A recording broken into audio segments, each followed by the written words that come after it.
Well, ladies and gentlemen, I think we are live here today. If you guys could do me a favor and post hey or hello or hi or guten tag or something, anything in the chat, I think we're live. I'm still getting used to this whole YouTube streaming setup, so I think I pretty much have it down. I think I'm live right now. I think I am. Are we here? Is everybody here? Okay, I think so.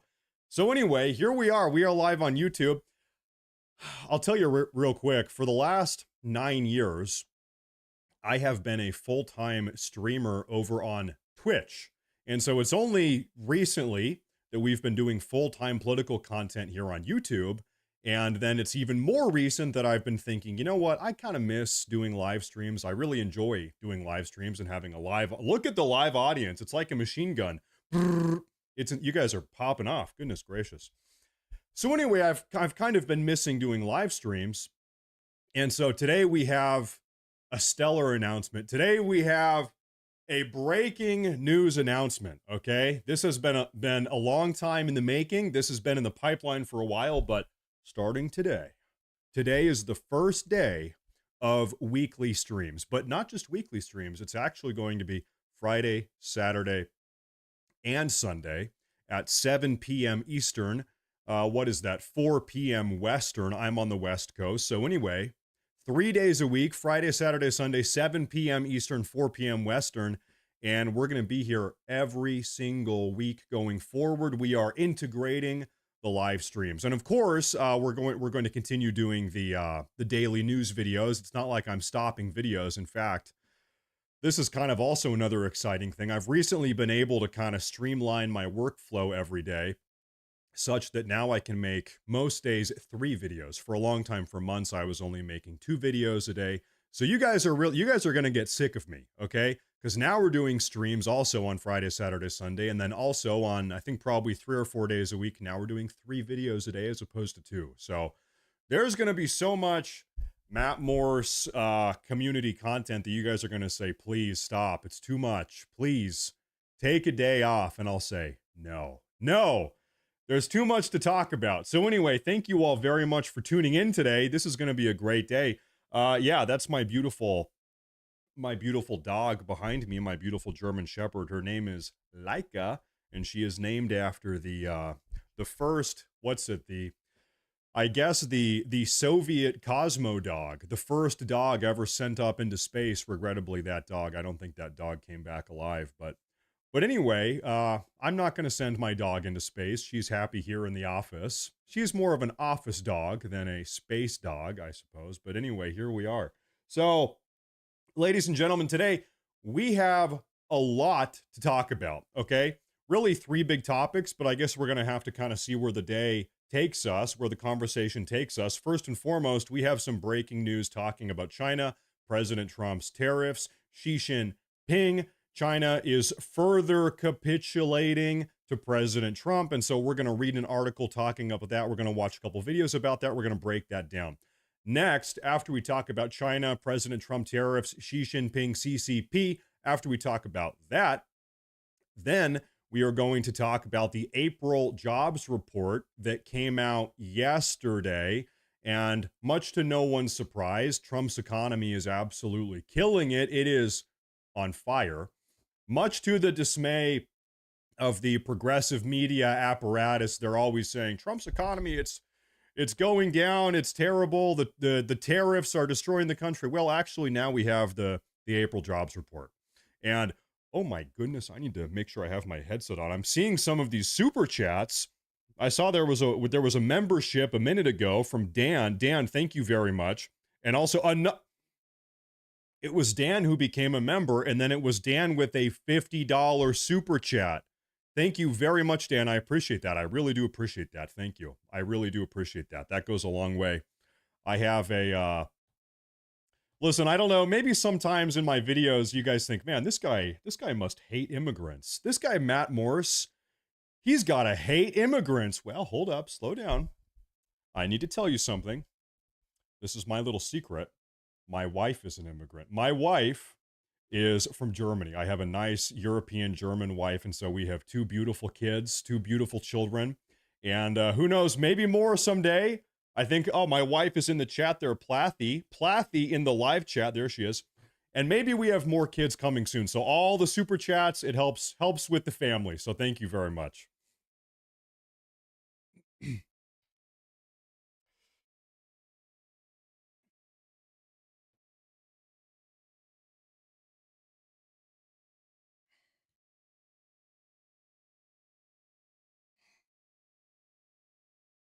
You know what? For the last couple of years, really under the Biden administration, we've had over 100,000 Americans, primarily young Americans, that have been dying every year. Over 100,000 per year overdosing accidentally and dying as a consequence of this fentanyl epidemic. You guys know that. But we, I suppose, have some good news as it relates to that. We were going to talk about this in a couple minutes, but because it relates to that super chat, Xi Jinping, the CCP, in an effort to kind of come to a deal with Trump, they're talking about helping crack down on fentanyl on their end.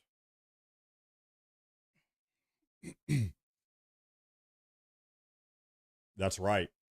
Yep.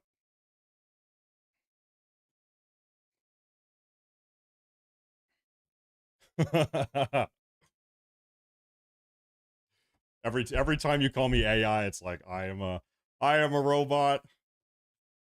Love from Iceland. Hey, I've only ever met one Icelandic guy in my life. Thank you very much. I appreciate that. I don't know how much 3000 ISK is. I have to translate that on Google, I guess. I'm not sure what the conversion rate is, but regardless, it could be $1 or $1 million. Thank you very much. I appreciate that. I appreciate that. And also, Michael, I want to double back and say thank you again. That was 2 massive super chats. Listen, I'm gonna have to get mad at you guys. You guys are super chatting so much that we can't even get on with the show. You guys are stalling out the show. It's like you don't even want me to talk. It's too many. No, I'm kidding. I'm very grateful. Thank you guys very much. Thank you, gentlemen, ladies and gentlemen, very much. I appreciate that.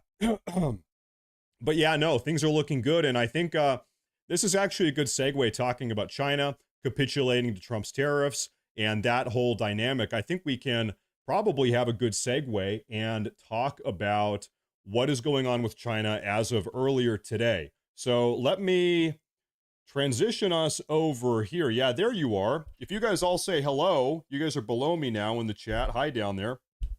Okay, excuse me. Take a look at this. So this is breaking news as of earlier this morning.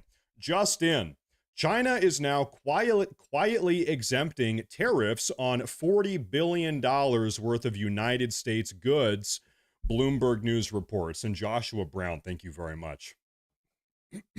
America. That's right. Hell yeah, that's right. Thank you. And also Damon, thank you. Shout out from Hell's Canyon. Thank you. It's like, listen, what do I do? You guys are too nice. You guys are supporting the stream too much. You're supporting the channel way too much. I don't even know. It's like you guys are running the show. I'm not even running the show anymore. You guys have commandeered the stream. I can't even do anything. But also there was another one a minute ago. It was Dan. Okay, so thank you. Thank you guys very much. Thank you. Okay, so listen up. I feel like a teacher. Hey, you in the back of class, pay attention. Listen. Oh, and then we have Texas grown.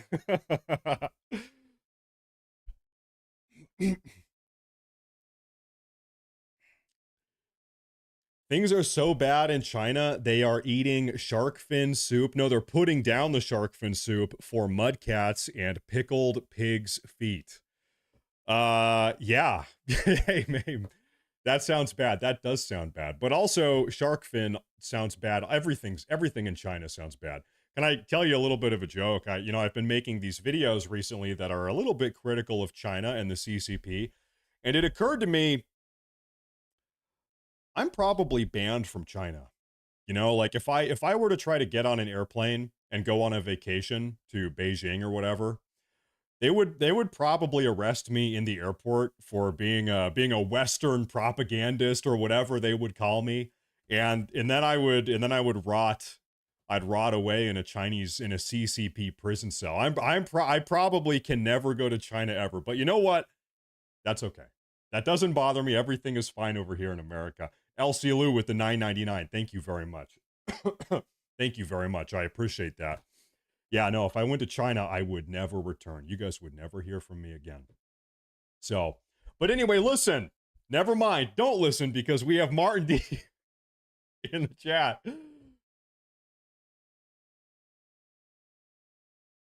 That's true. That's true. But okay, so I have never been a drug user I've never even smoked marijuana, honest to God.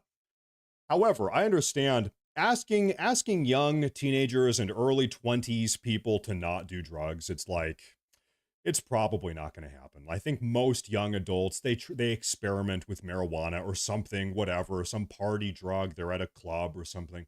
A lot of young people do that.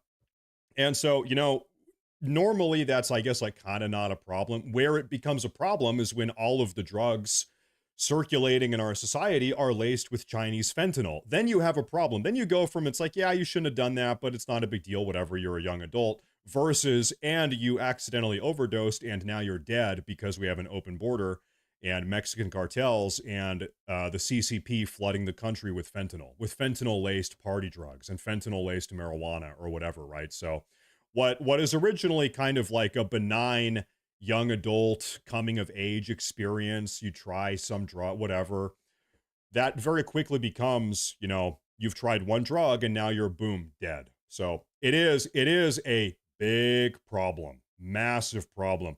Dan Holmblad just gifted 50 community memberships. Dan, Mr. Holmblad, thank you. Wow. China. Thank you very much. I really do appreciate that. I really do appreciate that. I don't even know. I'm running out of. There's not enough words in the English lexicon to express how appreciative I am. So thank you very much. I really do appreciate a lot. Now, China, everybody, focus up. Now we're talking about China. So China has been secretly dropping their tariffs on American imports. And the reason why I say secretly is because China, we need to understand China is a very, very different country than we are here in America or anywhere in the Western world, Australia, Canada, anywhere in Europe. China is a very curious place. And the CCP has to maintain this presence of authority and they have to be correct about everything. And they are, if they allow President Trump or the United States to undermine that authoritarian leadership, that authoritarian grip that they have on the country, then things can very quickly spiral out of control in China, right? People start questioning how maybe our government, maybe the CCP isn't as competent as they've been leading us to believe. Maybe the CCP isn't, because they're getting outplayed by Trump, this American white guy. What's up with that? So anyway, so China is in a curious position where China very clearly wants out of this trade war. They've had enough. They're trying to tap out, but they really have to be concerned about the optics. They've got 1.5 billion people, something like that in China. They have to be very careful with how they navigate this ongoing trade war situation, because if they start projecting weakness to their own Chinese populace, then things can very quickly get out of control. Then maybe you have an uprising, maybe you have a this or that government coup, something, right? And Callie with the 9.99, thank you very much. And also Martin D. Turner with the 5, thank you guys. And Dan, I want to say thank you again. Hey, everybody tuning in today, thank you. Sydney, Australia. I've never been. Maybe someday. I'm afraid of spiders though, so I'll go someday though. No, thank you. Now, so anyway, so China, emphasis on the word quietly here. They have been. Rumi. Thank you, Rumi. Thank you very much. I appreciate it. I really do. Thank you very much. Thank you. So, but the point is, China has to be very, very deliberate and intentional with how they are backing out of this trade war, because it's very clear, like I said, they are trying to tap out, they are trying to back out, but they have to be cautious about the optics. And so right now, China is slowly, incrementally dropping a tariff here, dropping a tariff there. At this point, this is the news that broke earlier this morning, China has now collectively dropped 25% of the trade tariffs that they had imposed on the United States as sort of a reciprocal, really less reciprocal and more escalatory. They escalated. This is really the comprehensive breakdown. China has had tariffs on American products for a long time. Our incompetent leadership has never done anything about it. Donald Trump on April 2nd, I think a month ago exactly, maybe, he let loose his Liberation Day reciprocal tariffs. China, as a knee-jerk response, they didn't reciprocate, they escalated because Donald Trump's reciprocal tariffs were matching what China already had. Okay, so China was here. Trump comes in and matches them, and then China goes up a notch. Well, going up a notch for China was not a good decision. Their economy is in shambles. Okay.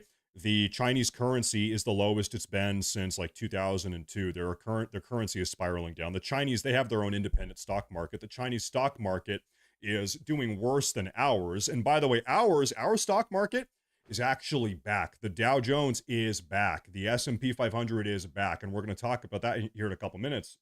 But anyway, China has been doing very poorly. And you saw in the video that I uploaded yesterday, on top of all of that economic turmoil, now the CCP can't afford to pay a lot of their workers. They're having workers' strikes. Factories are shutting down. People are marching in the streets. People are being arrested. The CCP doesn't really tolerate protests, so people are being arrested. Things are bad in China, and so now what do they want? China wants out. But they have to be very careful with how they do it. Excuse me, because once again, the optics for them are very important. They have to maintain that firm grip on their society, otherwise things can cascade out of control. Okay, so this is the Breitbart article that came out earlier today. Excuse me, I apologize, I have a bit of a cough. Tough talking China could be opening the door to tariff talks. Well, as we know, they just dropped 25% of their total tariffs this morning. Now, Tory Smith, thank you, Tory. I really appreciate that. You know what? Can I just be honest? Really, I just hate progressives. I'm not going to hide my bias. I feel like I have a personal vendetta or something against progressivism. And so, as far as I'm concerned, I have the best job in the world. I get to wake up every day and make videos about why progressivism is the worst thing in the world. And it's awesome. So I'm very blessed. I'm very fortunate to have so many supportive people like you guys in the chat, like you, Tori. Thank you very much. I really appreciate that. China may be warming to the possibility of holding talks with the United States on tariffs following a statement from the Chinese Commerce Ministry on Friday. Now, this is also some sideline news that broke out just like 3 hours ago. I don't have a tab for this here, but China, as of a couple hours ago, is considering having one of their chief economic negotiators meet up with the Trump administration. That's breaking news as of 3 hours ago. So really, like within the last 36, 48 hours, China is just crumbling. They're ready to have talks. They want to have meetings. You know, this is I guess the term for me is maybe I'm a little bit more of a paleo conservative. Maybe that's the proper term. Pull up the Wikipedia page, but you know, I don't really care what goes on in other countries. I don't think that America needs to micromanage everything happening in every other country. And I'm not saying that's what you're saying, but I'm just kind of talking here. Really, I just don't want other countries to rip us off. So I think President Trump's tariffs, good, great. Let's equalize the playing field. Let's remedy some of these trade imbalances. But you know, whatever type of government China has, as long as they're not hostile towards us or aggressive towards us, fine. It's not, but it's like kind of like not my problem scenario. I care about what happens here in America. I want America to be prosperous, but you know, I don't think that we need to micromanage every government or whatever. But anyway, not that's not exactly what you were saying. But anyway, so okay. Let's get to this. The U.S. has already recently taken the initiative on many occasions to convey information to China through relevant parties, saying it hopes to talk with China soon. The ministry's statement, translated by Reuters, added that Beijing was evaluating this option.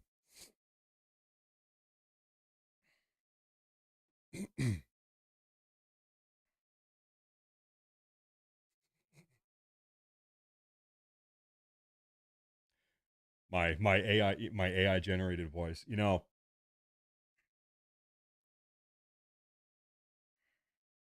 we can talk. Remind me to talk about Twitch at the end of the show, Alex. We can have a big conversation about that. Thank you. Good to see you also. Michael, I was getting my hair cut the other day, and my barber said, "Wow, you've got a great voice. You should get into, I think he said broadcast. You should get into broadcasting." And I said, "Well, funny you should say that." But anyway, we should get into talking about China. Thank you guys. Thank you, ladies and gentlemen. And Decoy Voice, you guys should check out Decoy Voice on YouTube, by the way. What observers are calling a shift in tone may present an off-ramp for the world's two largest economies to avoid an ongoing trade war that has impacted markets worldwide. So here's the deal. Let's break this down. We've had a trade war now with China for about a month exactly since President Trump's Liberation Day tariffs in early April. Who is being impacted more by this trade war, China or the United States of America? Who is suffering more as a consequence of this ongoing trade dispute, this tariff dispute? Is it China who's suffering more, or is it America who is suffering more? China is falling apart at the seams. China is imploding. Like, I think that's a fair word to use. America, maybe slight inconveniences, but we are fine for now. I think we can say for now, but I think long term. The point is, Hagith Hagib with the $50 donation. Thank you very much. Hagith knows this. We all know. I mean, we've all heard Secretary of Treasury, Treasury Secretary Scott Bessent say this a million times. China exports 5 times more to us than we export to them. So in a situation where tariffs are flying back and forth and trade comes to a standstill or a near standstill, who suffers more in that dynamic? The chief exporter or the chief importer? The chief exporter suffers more when trade comes to a standstill, because without that export-driven revenue, their economy implodes. And so I'll give you guys a little, like, I guess, maybe brief Chinese economic lesson here. So it's called the CCP, the Chinese Communist Party. Their business ownership in China operates very differently than our American business ownership operates here. You can go make a business, you can go get an LLC. You are the sole and exclusive owner of your business as long as it's not publicly traded or something. But in China, by the way, ooh.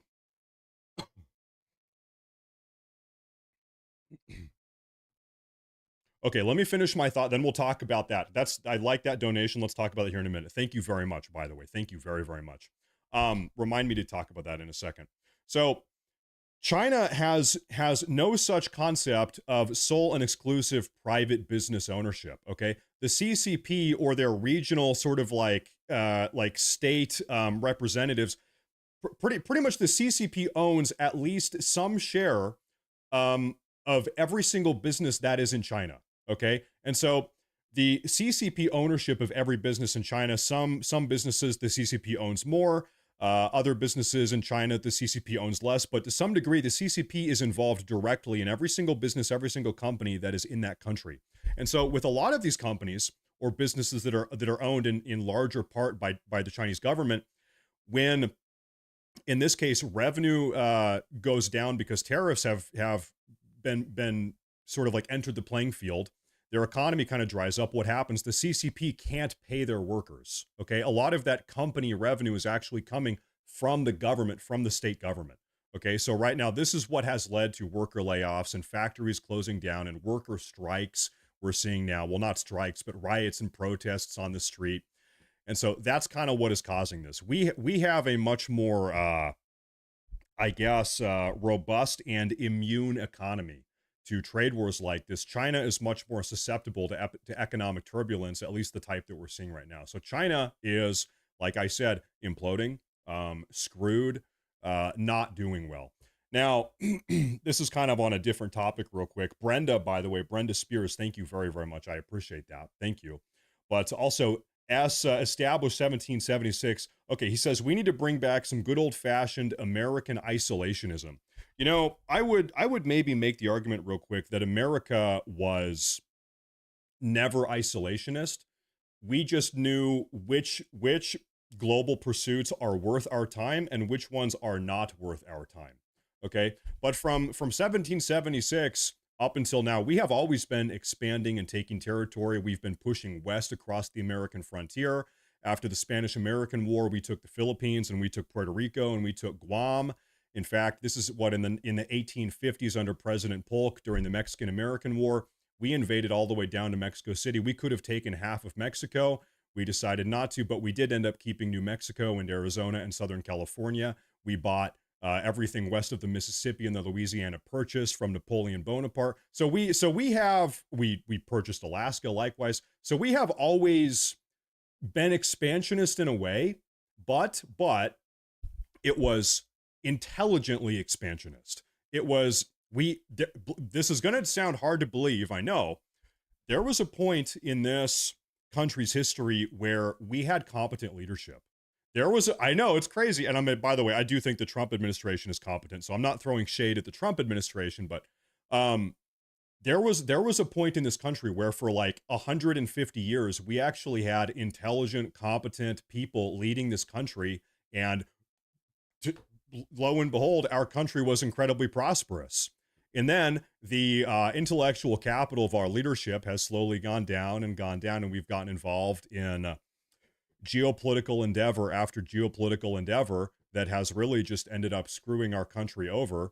And here we are. And so I would make the argument that President Trump is the first president. This is the first administration in, gosh, what would you say, like 50 years? I don't know. It's hard to put a number on it, but because you could argue about it all day. But this is one of the first administrations we've had that is actually trying to put this country back on track, right the course, correct the course, and return our country to the former glory that we had before all of these, I guess we can just call them globalists, before all of these globalists went to task at stripping the wealth out of our country. And they have done that very successfully. So they have stripped a lot of wealth out of this country, and now we are bringing it back. And that is what it means. I feel like I'm wrapping up a video. And ladies and gentlemen, that is what it means to put America first. But anyway, so now as a direct result of President Trump's very intelligent geopolitical strategic play and his competent leadership, China is now capitulating. President Trump's decision to single Beijing out for import duties of 145% comes at a particularly difficult time for China. China is currently struggling with deflation due to sluggish economic growth and a prolonged property crisis. Analysts are saying China, you guys probably know about this. China is always trying to bolster their economy, prop up their GDP. They had this crazy idea. Well, what if we just start building way more houses than anyone needs? We're just going to, in order to keep our unemployment rate low and keep people employed, we're just going to set our workers to task building house after house after house. There's too many houses. They've built more houses than anyone actually really needs. And so now they're having a housing crisis. No one needs the houses. And also a lot of the houses are now not even getting finished. It's a big, just believe it or not, communists are incompetent. And that is pretty much what is going on. So anyway, like the article says here, the Chinese economy has been struggling for a long time. On Thursday, Treasury Secretary Scott Bessent told Fox Business that Beijing appeared to be looking to reach an agreement with the United States of America. Now, I think I have a video. I want to listen to what Bessent had to say. Here it is, and this is actually courtesy of Devory Darkins, who's another good YouTuber. Let's play this video real quick. That's the wrong video. Here's the video. I apologize. This is the video.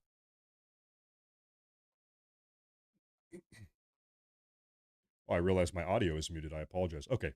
Okay, third try is the charm. This is going to be a multi-step process, Maria. I think first there will need to be a de-escalation on these very large tariffs. 145 and 125 are not sustainable on the Chinese side. We saw some very poor GDP numbers out of them.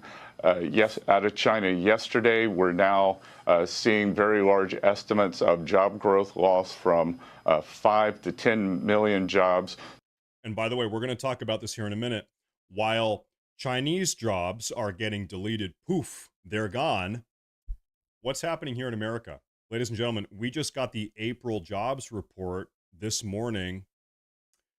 We are creating more jobs right now in America than anyone would have ever expected. Also, same for March. We had the March jobs report and now the April jobs report. both of which our domestic job creation is through the roof. But we'll talk about that here in a minute. So the Chinese economy is slowing down substantially here. So what we will first want to see is a de-escalation. We will likely revisit the purchase agreements that were put together in the first China trade agreement in January of 2020 to make sure that the Chinese are honoring those agreements. And then we are going to push for fair trade with China. They are the most imbalanced economy in the history of the world, and they need to rebalance. Now, Maria, the big deal that could be done here. Well, and this is something that we talked about in a video the other day. China's economic approach is unsustainable, and it might have worked for the last couple of years while they were more of a developing nation, but now China's super heavy export economy is not going to continue to be successful in the same way that it has been for the last couple decades. All the experts agree China's economic model is unsustainable. And so if China were smart, you know what they would do? They would really be thanking President Trump. President Trump is doing them a favor. He is forcing them to change ultimately into what is a more sustainable economic model. And so if China were smart, what they would do, they would say, man, guys, Trump is doing these tariffs. We got to make a change. But really, it's for the best. And it's not just for our best, but it's for their best also. Here is President Trump is oriented the U.S. toward a manufacturing economy, taking us back to the strength that's been sapped over the past several decades. Everyone knows that China needs to rebalance towards more consumption. So if we could rebalance together, then that would be the big deal. But in the meantime, we're going to bring down the unfair trade barriers and hold them to the agreements that they previously. And wouldn't that be nice? Wouldn't it be nice to have a global relationship with China where they are not an economic parasite or an economic predator? Wouldn't it be nice for China to recalibrate their economy, to better integrate into the global economy like almost every other country has, and then to have sort of a mutualistic, symbiotic relationship where we benefit, you benefit, we're on equal terms, equal footing, and then everybody's great, right? I think that's probably a good long-term goal. And so at the moment, it does seem like that is the direction in which we are transitioning. Okay, the article goes on to say, I am confident that the Chinese will want to reach a deal. And as I said, this is going to be a multi-step process. Oh, you know what? This is actually an excerpt from the interview that we just got done watching. Now, I want to transition over. We were talking about the April jobs report that came out this morning, I believe, May 2nd. So the March jobs report, let me give you guys a little bit of an intro here. The March jobs report came out a month ago, and inflation was awesome. Inflation was down. Job creation surpassed expectations by about 50%. And so the March report was great for President Trump. But then the far left media, their immediate retort was, well, that's the March report. And Trump's Liberation Day tariffs hadn't gone into effect yet. So you just wait, you stupid conservative, you stupid Trump voter. Just wait for the April jobs report. And then you're going to see just how catastrophically terrible President Trump's tariffs really are. Well, ladies and gentlemen, guess what? We have the April jobs report and things are awesome. Let's read this a little bit here. U.S. has added 177,000 jobs in April, better than expected, as the economy defies the doomsayers. Wow, who could have predicted that? And Michael is in the chat. Thank you. Besant has been superb. Remember, he worked years ago for evil Soros. Besant knows how to deal with Soros and the evil left's BS. As does Trump. Besant, I think you're right. And by the way, thank you, Michael. Besant has been sort of this like rising star. I don't think any of us really knew about him prior to 4 or 5 months ago, but he came out of nowhere. He's our Treasury Secretary and he's been doing really well. Now, I want to give him a very specific compliment. This was a speech that I think this was somewhere in Europe is where he was speaking maybe 2 months ago. And he gets up on stage. maybe we could find the clip here if you guys really want. But Bessent gets up there in front of all of these bankers, in front of all of these billionaire businessmen, and he says, listen, folks, the economic goal of the Trump administration is such that Wall Street has been getting rich for a long time. Who's been suffering? Main Street. Who's Main Street? Main Street, everyday blue-collar American workers, normal middle-income Americans, American taxpayers, 95% of Americans. The economic directive of the Trump administration, we are focusing on Main Street. If that means that Wall Street has to take a step back and you guys are kind of on the back burner, then so be it. For the first time in decades, the Trump administration, this is the first administration in decades, we are focusing on everyday average Americans. And I have to give respect, I have to give props, because he got up and said that in front of all of, there were like World Economic Forum members in the audience, billionaire bankers in the audience, all these super wealthy billionaire business owners. He pretty much said, listen, screw you guys, we are focusing on Joe Blow and Joe Smo and Smo Joe and Bob Blow and Billy Bob. Okay, I think you guys get the point. But anyway, no, I respect that. I think that took a lot of guts to say that. Okay, so anyway, employers in the United States added 177,000 workers to their payrolls in April, the Department of Labor stats said Friday, and the unemployment rate remained the same that it was in March at 4.2%. Okay, defying predictions of labor market sluggishness following President Trump's announcement of the tariffs. And Mountain Goddess, cool name, gifted 5 memberships. I like that name. Cool name. Thank you very much. And there was another one up here. It was Popeye the Salter. Thank you very much. Maybe I need to eat more spinach. I'm looking a bit thin. Thank you very much. Now, economists had been expecting 130,000 jobs and you see that? I want to read that again. Economists had been expecting 130,000 jobs. We got 177,000 and an unemployment rate unchanged of 4.2%. So we surpassed our job expectation by 47,000 jobs created in March. And by the way, all of these are private sector jobs. What Barack Obama did for 8 years and what Joe Biden did for 4 years in order to prop up American job creation, they created all of these entirely unnecessary government jobs. So all of this government bloat that now we are trying to cut out and end using the Department of Government Efficiency, this is all caused. The U.S. should completely decouple from China. You know, I think maybe that's not a bad, at least temporarily, at least for the time being, I think it's not a bad idea. But, you know, it sounds like we're coming to a deal, so we'll see what happens. Thank you, Mandy. Thank you very much. But yeah, I mean, so there was the story that came out a couple years ago. Joe Biden was going to hire 80,000 IRS agents. It's stuff like that. Totally unnecessary government bloat in the pursuit of creating jobs. But the problem is these are jobs that don't stimulate the economy. These are jobs that are unnecessary. These are just a waste of taxpayer money. One of the old anti-communist jokes is that, you know, in communist countries, they say in the USSR, they had a 100% employment rate, a 0% unemployment rate, but they had these jobs like, okay, you guys, you know, we're going to pay you 13 cents an hour, go dig a hole and then fill the hole back in. Well, that is a job. It's a government job. You are technically employed. You dig holes and then fill in the holes afterwards all day, 7 days a week. But is that a job that is producing a valuable product? Is that a job that is stimulating the economy? Is that a job that is making your country better in any way whatsoever?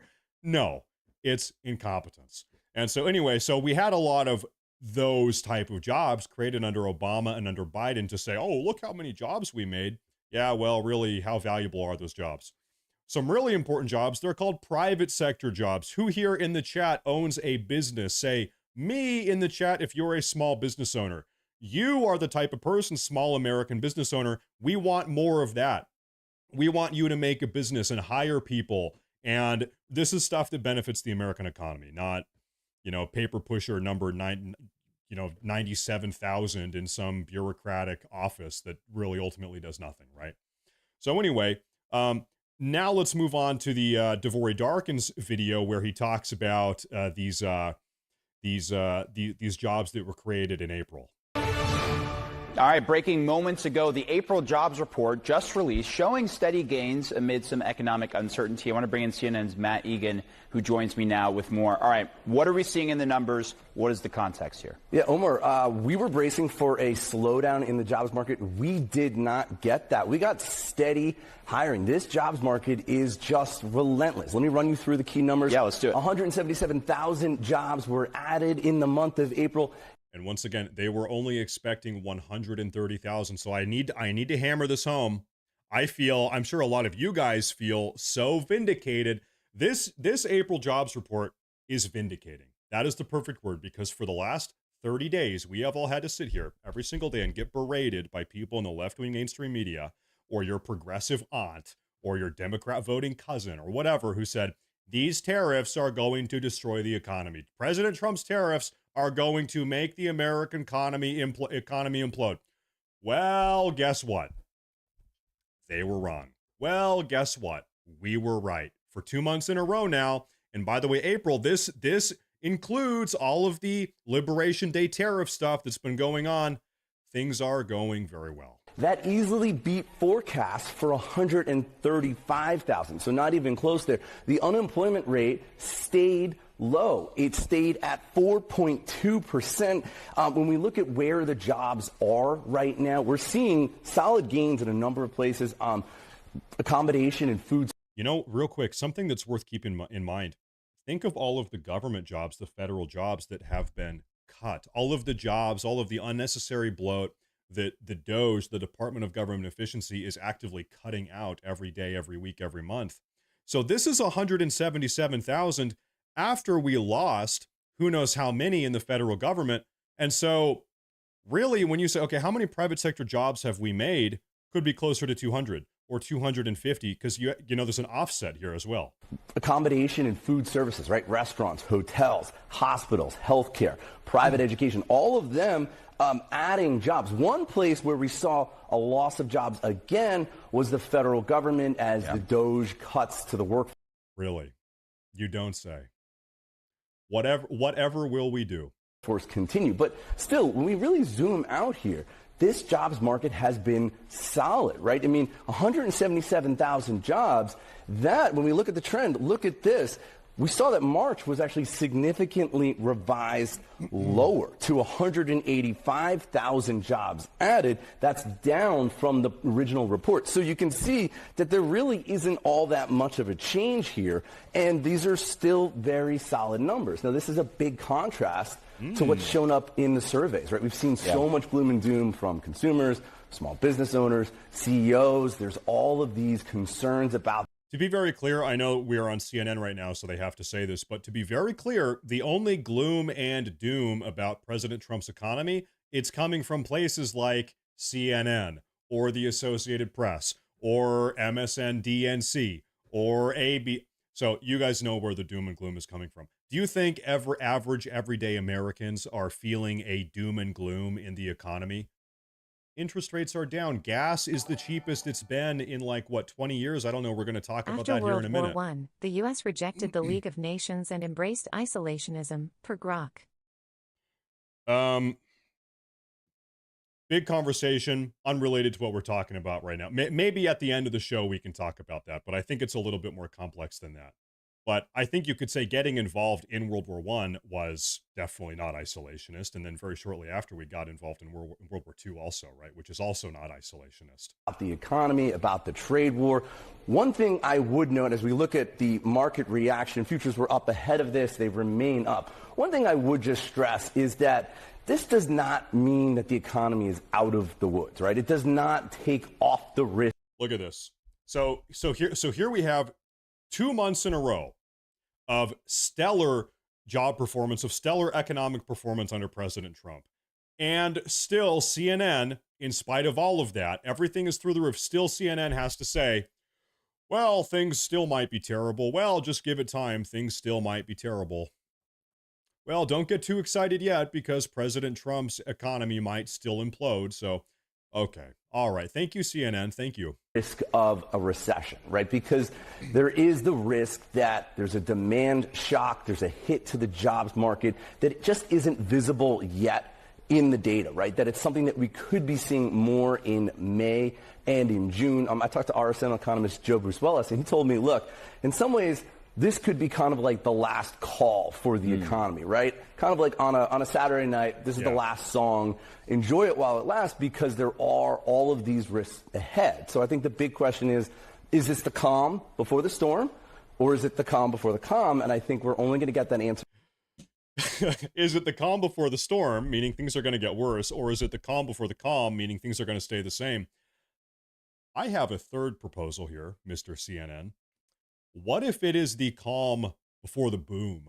What if things are about to boom? What if things are going to continue at an exponential rate, getting better and better and better? In fact, let's move on from this clip here. I want to show you something. This is the Dow Jones. Who here follows the stock market?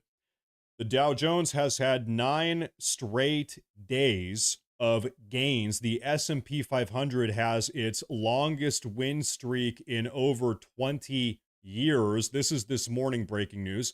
And then on top of that, the stock market is, let's talk about the Dow Jones specifically. The Dow Jones is back today to where it was before all of these tariffs.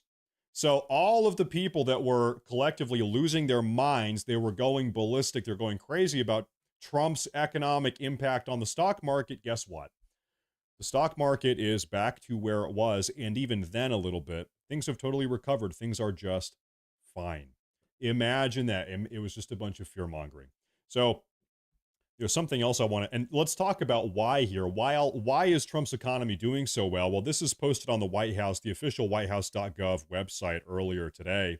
100 days of investment, $5 trillion in new investment is fueling America's future. President Trump has secured over $5 trillion in new United States-based investments in his first 100 days, over $5 trillion worth of primarily manufacturing investments, in the first 100 days, which will create more than 451,000 new jobs as he sets the stage for a new era of American prosperity, from advanced manufacturing to cutting-edge artificial intelligence, infrastructure. These historic investments, spurred by President Trump's unwavering commitment to revitalizing the American economy, the American industry, will reinforce. Okay, and so then this is not just an empty platitude here. They actually have listed on the whitehouse.gov website. We're not going to read all of this, but look, you can just scroll and scroll and scroll. They have listed off all of these foreign companies, American companies that, as a consequence of President Trump's Liberation Day tariffs, have decided, you know what? We are going to open up American manufacturing facilities. Do you remember how a month and a half ago, all of the mainstream media, progressives, all of the Democrats were saying that there is no way that President Trump's tariff plan, his Liberation Day tariffs, are going to bring back manufacturing to America? There's no way, 0% chance. Well, actually, his tariffs have brought in over $5 trillion worth of manufacturing investments. IBM, Merck & Co., Project Stargate, this is AI, Apple, NVIDIA, IBM, this is TSMC, this is the Taiwan Semiconductor Manufacturing Company, Johnson & Johnson, Hyundai, Stellantis, a lot of these names I'm not even sure, I've never even heard of them. Chobani, they make yogurt. We are bringing yogurt back to America. We are making yogurt great again. It used to be called Greek yogurt. Guess what, folks? Now it's going to be called American yogurt. Okay? Thank you, President Trump.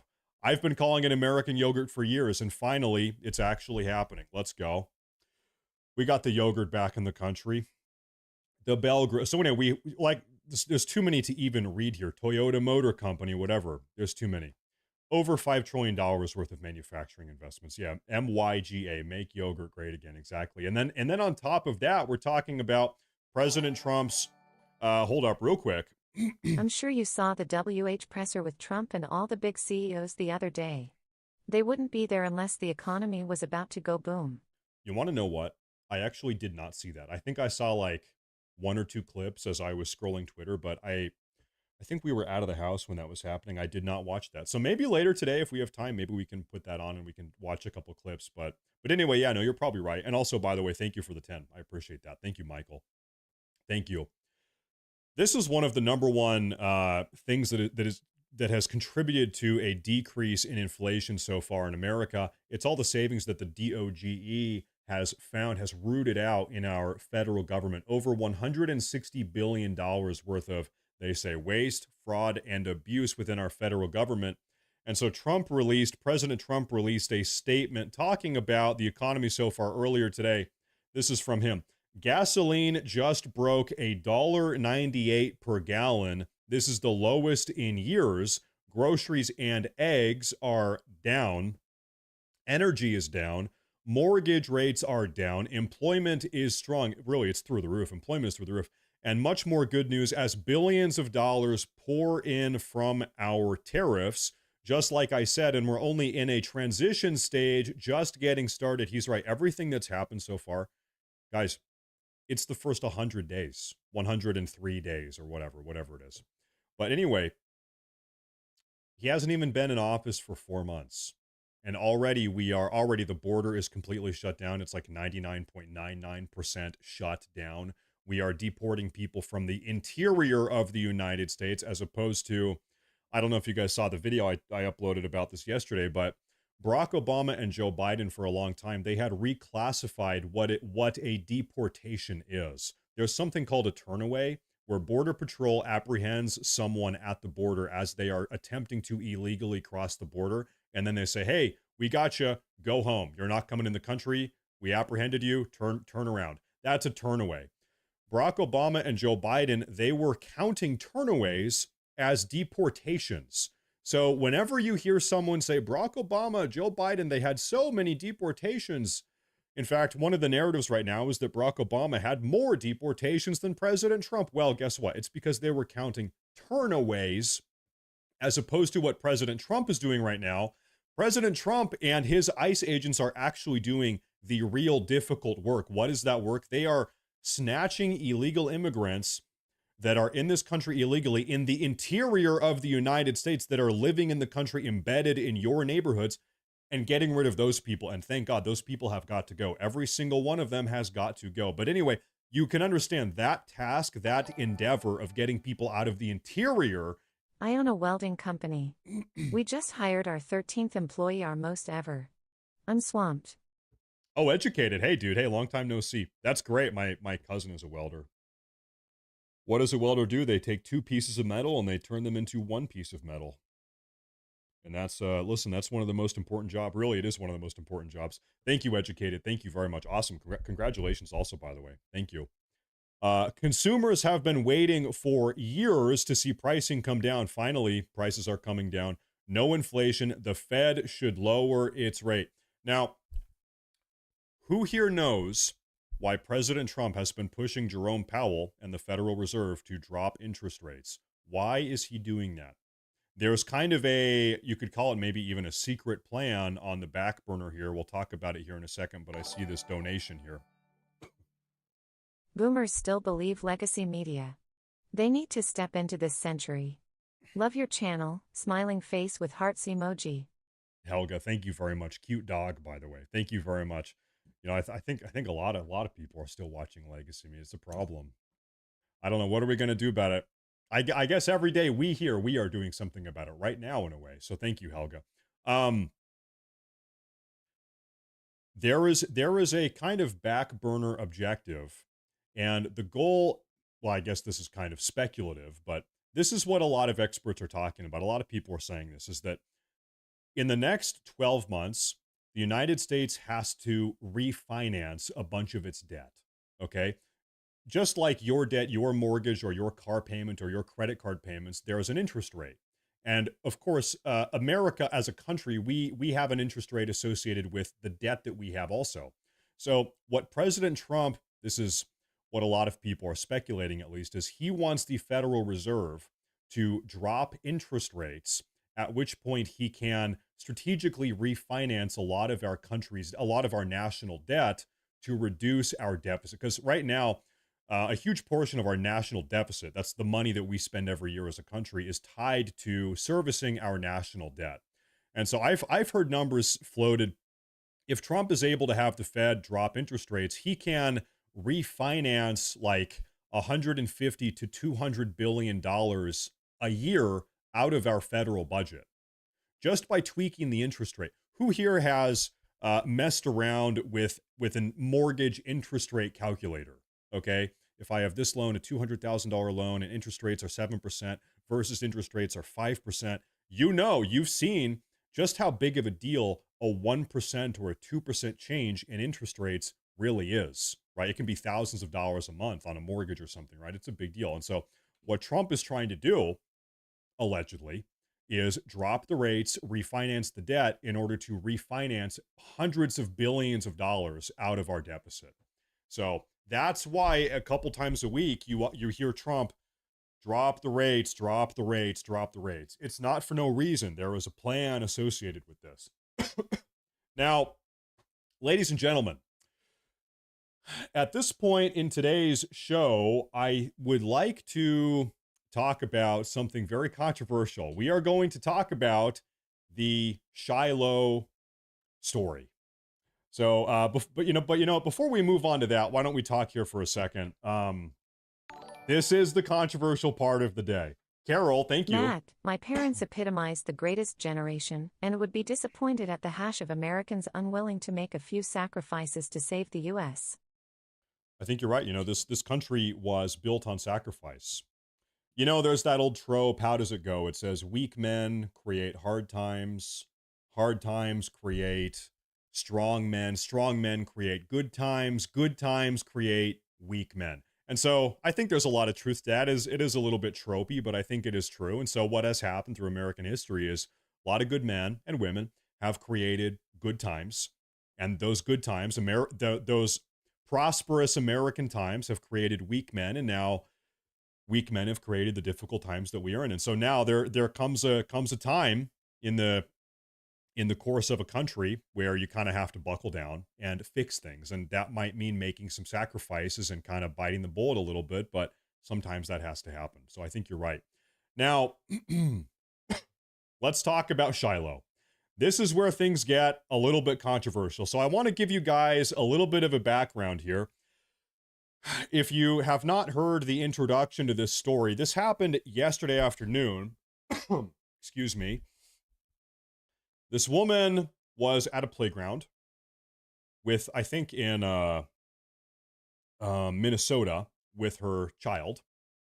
And she's a white woman with her white child. And there was I believe, a little black child who was 5 years old, according to the story, who was rifling through her purse, stealing things.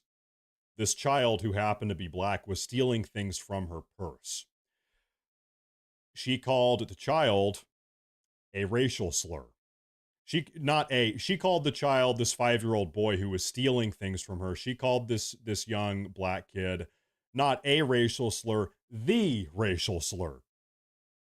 And then she was confronted, that's what this video is here, she was confronted by by a black man who tried to interrogate her about it, and now we're going to play the video. And that's the intro, and now we're going to play the video. By the way, this is my video that I made. I edited out all of the racial slurs. There are still, she says the F word and she says shit. So if you have, I don't know, kids in the room or something, maybe get them out of the room for a minute, because there are some swear words, but I did edit out all of the racial slurs. Okay, so I'm going to play the video, and then we have a lot to talk about. Let's play the video here.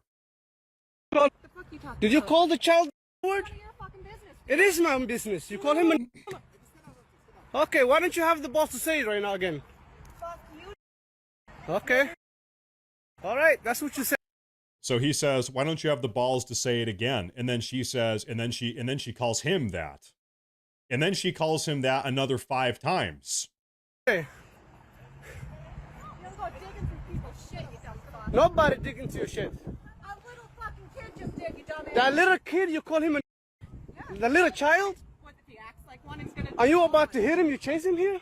He took my son's stuff. So that gives you the right to call the child 5-year-old N-word. If that's what he's gonna act. That's like. what you're gonna call him. That's what he's gonna act like. You know that's a hate speech, and you can be recorded for that. I don't give a shit. Huh. I don't give a shit, is what she said. She said, if he's going to act like that, then that's what I'm going to call him. That's what she said. Okay. Controversial video. Fuck off. Okay, we'll see about that. What the internet has to say about you. You know, because this is such a short video, just in case anyone, I'm gonna play this one more time. Okay, I won't even pause it, and then we're gonna break all of this down. Okay, one more time. Here we go. Call him a child? The fuck you talking Did you about? call the child word? None of your fucking business. It is my own business. You call him a. Okay, why don't you have the balls to say it right now again? Fuck you. Okay. All right, that's what you say. You don't go digging through people's shit, you dumb fuck. Nobody dig into your shit. A little fucking kid just did, you dumbass. That little kid, you call him a. Yeah. The little child? What if he acts like one? He's gonna. Are you about to hit him? You chase him here? He took my son's stuff. So that gives you the right to call the child 5-year-old N-word. If that's what he's gonna act. That's like. what you're gonna call him. That's what he's gonna act like. You know that's a hate speech, and you can be recorded for that. I don't give a shit. Huh. Fuck off. Okay, we'll see about that. What the internet has to say about you. Okay, so there are a lot of twists and turns that we are going to talk about with this story. There's much like an onion, there are layers here, and we're going to try to peel all of them back. So first off, this woman, as you might have noticed, her name is Shiloh, is the mom's name. She is absolutely unrepentant. She doesn't care. She doesn't apologize. She's not remorseful at all. She not only doubled down, she tripled down, she quadrupled down, then she pentupled down. And so, like this, the man recording this video, he said he posted this on the internet to try to get her canceled or get her, ruin her life or whatever because of this interaction. And so she has had, in the last day or so, this woman has had her private and personal information leaked on the internet. She's getting death threats. People are threatening the life of her child. I think she has 2 boys. Both of her children are getting death threats. So the internet, you can imagine, people are pissed off at this woman. And so what she did was she created a Give, Send, Go page. This is the same website that Carmelo Anthony did his fundraising on a couple weeks ago. And so she released, this is her here, she released a written statement. Excuse me, I apologize, goodness. We're going to read through that real quick. Help me protect my family. My name is Shiloh, and I have been put into a very dire situation. I recently had a kid steal from my 18-month-old son's diaper bag at a park. I called the kid out for what he was. Once again, ladies and gentlemen, this woman is absolutely unrepentant. 0% remorse. 0% regret. She's not walking anything back. She is, I guess, for better or for worse, you could say, she is standing firm. I called the kid out for what he was, is what she said. Another man, who we recently found out has a history with law enforcement, proceeded to record me and follow me to my car. He then posted these videos online, which has caused my family and myself great turmoil. My social security number has been leaked. My address and phone number have been given out freely. My family members are being attacked. My eldest child may not be able to go back to school. She has 2 boys. Even where I exercise has been exposed. I am asking for your help to assist in protecting my family. I fear that we must relocate. I have 2 small children who do not deserve this. We have been threatened to the extreme by people online. Anything will help. We cannot and we will not live in fear, is what she says. We cannot and we will not live in fear. It's my first time reading this. Okay, and so, by the way, so she released this Give, Send, Go page probably about 24 hours ago now, maybe 30 hours. And this page, let me reload this here. She has raised in at most a day and a half, $424,000. I'm going to make that very clear. $424,000. Thousands of people have donated from across the country to support this woman after this altercation she had at the park. Now, let me remind you all that this is just maybe 3-4 weeks ago. We had the Carmelo Anthony situation where this, what can we call him? We can call him a violent thug. The situation comes shortly after Carmelo Anthony killed Austin Metcalf. Carmelo Anthony being this hoodlum, in which this violent thug, Carmelo Anthony, stabbed Austin Metcalf to death in cold blood. After that happened, Carmelo Anthony raised over $500,000 from the black community. This is something I want you to pay attention to real quick. Shiloh has lost her job. She's been doxxed. Death threats. The fatigue is real. If Carmelo Anthony can do it, so can Shiloh, ! Emoji, go girl. Well, that's where I'm at. I need to say something. We need to be very clear about this. Nothing that Shiloh did, you can say, she shouldn't have said that word, whatever. Nothing that Shiloh did is even remotely as bad as what Carmelo Anthony did. Carmelo Anthony killed someone, stabbed a knife into a young boy's heart, killed him, took his life. He's dead. Nothing that Shiloh, this mother, did is even 1%, even 0.1, even 0.0001% as bad as what Carmelo Anthony did. Carmelo Anthony took a life, stabbed a knife into someone's heart and killed them. This woman said a word. There's a difference between saying a word versus killing someone, right? So I agree with you, but you get my point here. Now, I'm sure some of you guys saw this if you were following this Give, Send, Go page over the last couple of weeks, but this is something I want to bring attention to. I haven't seen anybody talking about this. There was so much violent, hateful, anti-white, disgusting anti-white rhetoric on the Carmelo Anthony donation page. People were donating $100 saying, yeah, we got to teach these white people. Yeah, it's time to kill white people. Yeah, we got to teach these white people a lesson. Stuff like that. Like really terrible, violent stuff. Give, Send, Go actually disabled donation comments. So if you sit here and scroll through the donations now, you won't see a single comment. Give, Send, Go removed that. They completely stripped the functionality from the page because there was so much violent, racist hate speech going on the Carmelo Anthony page. And so Dan just gifted 50 memberships. Wowza's right. Thank you very much. Thank you very much. I appreciate that a lot. Thank you very much. What has happened over the last 3 or 4 weeks is that I mean, this is what I think. I think a lot of white Americans have seen the black community come to the defense of Carmelo Anthony, who is very clearly a murderous, violent thug, and they have read the comments here.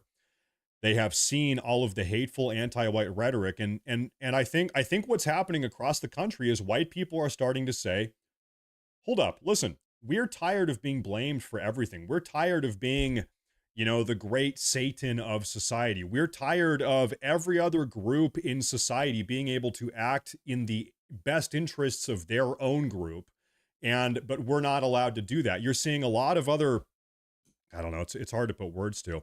I think white Americans, really, especially in the last couple of weeks, are saying, hold up, if every other racial demographic in the country is allowed to act in a tribal manner, blacks sticking out for blacks and Latin Americans sticking up for Latin Americans and Asian solidarity and also, why can't we do that? I think white people in America are having this sort of like epiphany, or what do you want to call it, a come to Jesus moment maybe, where it's like, hold up, what's going on here? It seems like there's a lot of hatred towards white people, and then also we're not allowed to kind of like stick up for each other. I think a lot of white Americans are starting to come to that opinion. They're moving over to that opinion. And how has that manifested? That has manifested in this way right here. Carmelo Anthony, his Give Send Go page raised $519,000, over $500,000 in about a month. Shiloh's page has raised almost as much in a day and a half. I would not be surprised if this number keeps on going up to $1 million. I would not be surprised one bit.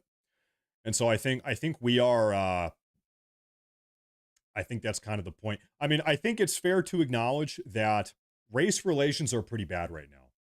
Do you folks agree, for better or for worse, for right or for wrong, for whatever reason it might be, it does feel like race relations in America are pretty bad, right? Maybe the worst they've been in a long time. It feels like there's a lot of race-related animosity in the country right now, and I think that is on full display when you have donation campaigns like this, with donations with comments that are so bad that the website has to disable comments altogether. And then you have another campaign kind of like this. I'll tell you what, this money for Shiloh would not have been raised if this Carmelo Anthony situation did not take place, right? I think we can all agree. If there wasn't, for the last 4 weeks, all of this Carmelo Anthony rhetoric, this, like, nobody would really care about the Shiloh thing. I think this is directly consequential of the Carmelo Anthony situation. I think so. Matt, I see the comment. It's a psyop. Who knows? I don't know. Like I said, for better or for worse, for whatever reason, I do think regardless of the cause, I think it is the case. I think that is how people are feeling right now. And that's kind of where I'm at. All of this just seems to be kind of observably true. Now, also, something that's very weird that has actually been debunked or disproven in the last couple hours. This morning, there was this huge smear campaign against this woman, Shiloh. People were saying she's like, she's a sex worker. She's a prostitute. She had a black boyfriend. We are done. She used to date a black. So there was this whole, like, you know, people trying to, I guess, like undermine her character or whatever, right? And then it's very weird to see that, because as it would turn out, all of that has ended up not being true. Like factually, a lot of that has been all of that has been debunked. And so it's like, where is that coming from? Who's coordinating the smear campaign? Who's doing that? Very weird. I don't know. But I don't know, who knows. So I think at this point we can just kind of talk and hang out. We've kind of like gone through all of the big news stories today that I wanted to go through with you guys. So let's talk, let's hang out. Some people are saying it's a psyop. Lauren Southern dated a black dude. I think she did. Dude, I totally forgot about Lauren Southern. Lauren Southern, I think, ended up marrying an Asian guy, and then had a half Asian kid. And I think the man that she married ended up being like a CIA agent or something. Man, I don't know. Who knows? Who knows? You know, maybe I'm lucky maybe I'm lucky that I got married before I became a political commentator, because if I wasn't married, then I would have maybe I'd have some CIA lady trying to hit on me, say, hey, we should get married. Wait a minute, you're a CIA agent. Who knows? It's a crazy world. I don't know. Michael, hey, thank you. One of two, Matt. I'm Roman Catholic, fan of traditional Latin Mass, and thrilled Trump took over the Vatican, put Zelensky in his place publicly, again, as well as Macron, and did what was not done there for too long. God's work. Yeah, there were some pretty iconic photos taken at St. Peter's Basilica with Trump. There was the one where he's sitting in the chair across from Zelensky, you saw, and then there was one where he was in, why am I've been there. I've been there in real life. I'm forgetting the name. You know, Michelangelo, whatever that's called. Two of two Trump's figure en route to Rome with that AF1 presser was so impressive. I'm almost 30 years younger than Trump, and I don't know how he does it. Camera was right on him and he looked great. Trump is almost 80. That must be, you're about 50 and I'm about 30. You know what, that's really great to think about, though. I'm thinking about all the ages, because I think it is fair to say the America First movement, right? I think it does really appeal to all ages of Americans. It's an intergenerational movement. If you look at the Republican Party circa 2012, it was like old guys. It was old dudes. It was old white dudes, right? Um Now, as you all know, we've talked about this before. Actually, the most conservative demographic in the country right now, it's Americans between age 18 and 29. So Generation Z, they are the most conservative Americans. We have the polling data to confirm that. Your average 23-year-old guy is more conservative than your average 65 or 70-year-old guy. Who ever thought that that would be the case? Guess what? It is. And I think really that is indicative of just how bad things have gotten, especially for young Americans. I mean, if you're a I think we can be honest about this. If you're a 55 or 60 or 70-year-old American, you're probably a little bit more insulated from just how bad things have gotten in the dating market or the housing market, or like you might have already crossed some of those bridges in your life. You might have already accomplished, maybe you already have a house, or you already got married, or you had kids in the 80s or the 90s. Now, dude, I'm 31. I can't imagine what it's like to be an 18-year-old young American boy, and you're coming out of high school and you're thinking, okay, do I go to university? What type of job do I get? I want to have a wife someday. I want to have 3 kids. I want to have a house. And you're looking at the numbers. University tuition costs this much, and it costs this much to have a stay-at-home wife and raise 3 kids, and it costs this much to buy a house. And you're just like totally aware, I'm never going to have that, right? That future has been robbed from young Americans. I'm just a robot, It's not but Mott's realistic. voice is overloading my capacitors. Hooba hooba. Yeah. But Matt's voice is overloading the capacitors. Beep boop bop bop beep boop bop. Yeah, thank you. I appreciate that. No, I mean it's totally fair to say the opportunities that people had in the 70s or the 80s or the 90s or the 2000s, or even in 2010, those opportunities are just not there. They're not there for young Americans. So I have no difficulty understanding why you have a disgruntled Generation Z that are like, you know what? We're going to vote for Trump. We are going to burn the system down. We want tariffs. We want to rebuild the economy. We want however the system has been for the last couple decades, we need to change it, right? It makes total sense, to me at least, why young Americans are so America First, are so Trump, because Trump is the change factor. Trump is changing, completely flipping the status quo upside down 180 degrees. You're voting for something different. Makes total sense, in my mind at least. Hey, Matt, is the mayor of Boston tied to the CCP? Yeah, probably. Yeah, seems to be. It seems like there was a CCP intelligence agent that was donating money directly to her campaign. I have a video about that on my channel. Yeah, what's her name? Michelle Wu. Michelle Wu's mayoral campaign was accepting money from a CCP intelligence asset. So, yeah, probably. Not good. We have Gen X helping Trump run the country. And their children, Gen Z, is the most conservative. I'll tell you what, Ken. I'll tell you what. I really do think that the Democrats, I think the progressives, the entire progressive ideology, I think they are terminal. Like, I think they are.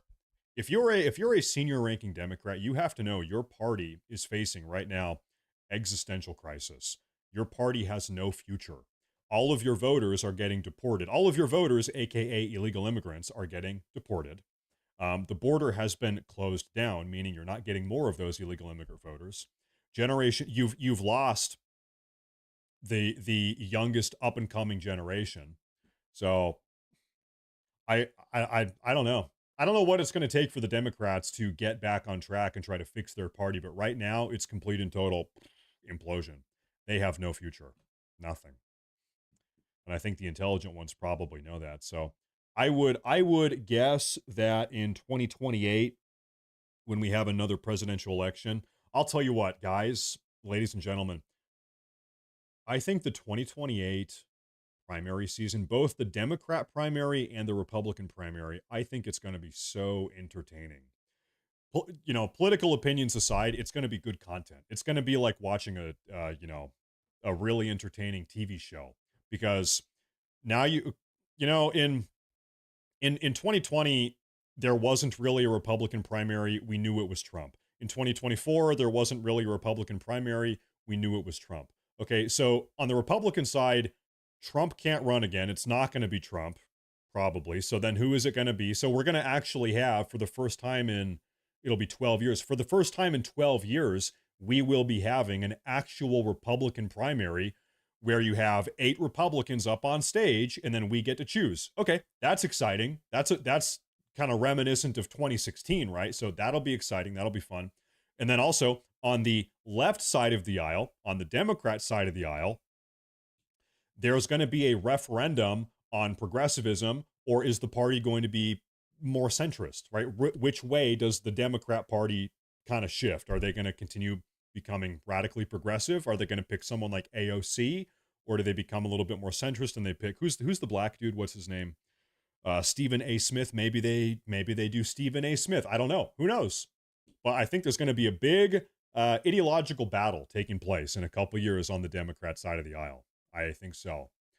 And it's gonna be a lot of fun to watch. And I'll tell you what, we're talking 3 years in the future now, but I'll tell you what, every single one of these debates, every single one of these events, whether it be the DNC or the RNC, we will be here live watching it together. So hey, mark your calendars. 3 years from now, all of us here together, we are gonna have a watch party. We'll watch all of the debates and everything. So it's gonna be awesome. Can't wait. It's going to be just like 2016. It's going to be epic. Ladies and gentlemen, I have some bad news. It is 5:30 and I need to prepare 2 videos for tomorrow, and I haven't done any of that. I don't even know what I'm talking about. I need to figure that out. Pretty much I need to get to work. I need to stop fooling around here on stream, and I need to buckle down and get to work. I need to write up my video scripts for the videos tomorrow. But as I announced earlier today, starting today, oh, Connor, hey, real quick. I am 25. Glad to be a part of the Gen Z conservative shift. Need to see those deportation numbers go up though. Only complaints so far. I think they will. I think we're ramping up in speed. As we talked about today, actually, this was one of today's videos. It sounds like Trump and Homan and ICE, they are getting ready to crack down, not just on illegal immigrants in sanctuary cities, but also the mayors of sanctuary cities. If you are a mayor of a sanctuary city, guess what? You are aiding and abetting illegal immigrant invaders, some of which are terrorists. So is it fair to throw these mayors, these radically progressive mayors that have been choosing to ignore federal immigration law, is it fair to criminally punish those people and maybe throw them in a prison cell? I think so. Those people have got to go. Those mayors, those radical progressive sanctuary city mayors have got to go. We have to return law and order to these cities, because these cities, as you know, who here lives in or near a sanctuary city? They are hellholes. They are lawless hellholes with drug abuse and violence and crime and gangs and homeless. It's just hell on earth what the radical progressives have done to all of these sanctuary cities. We have got to get them out of here, criminally punish them and throw them in a prison cell. That's my take. But dude, I can't. No, I think we had, how many people did we have tune in today? We had over 3,000 live viewers tune in today. And this is what I wanted to say a moment ago. Ladies and gentlemen, going forward, every Friday, every Saturday, every Sunday at 7 p.m. Eastern, that's 4 p.m. Western, we are going to do a live show just like this, going over the daily news. So that means tomorrow and the next day, I will be here again and again, on top of all the videos I do. So Friday, Saturday, Sunday, 7 p.m. Eastern, I will be back tomorrow, and I will be back on Sunday, and we'll do it again. Diana, I saw that membership, by the way. Thank you very much. So, ladies and gentlemen, I have to get to work. I've got to get to work now and go spend some time with my family tonight. I will see you all tomorrow. If you come back tomorrow, I hope you come back tomorrow. I hope you enjoyed the show. I'll be back tomorrow, and I hope you guys enjoy the videos tomorrow morning. But I am out of here. Thank you all very much. Man, take care. It was fun. Popeye again. Thank you very much. Thank you, Popeye. I am out. Oh, you know what? Hold up. Before anything else, there is something I want to say. Don't go anywhere yet.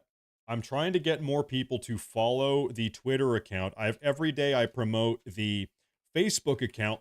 If you use Twitter, do me a favor, follow I need help. I need help on Twitter. Not enough people, I'm self-conscious. Not enough people are liking my Twitter posts. I'm getting a little bit self-conscious. So if you guys could help me, please help. So follow me on Twitter, and you have to like everything I do. Everything I post, you have to like it. That's the contractual obligation. And yeah, okay, so that's it. I'll see you guys tomorrow. I'll have videos and another stream. Yeah, sorry, X is what it's called. But I'm out of here. Have a good night. Thank you all very much for tuning in. I'll see you guys.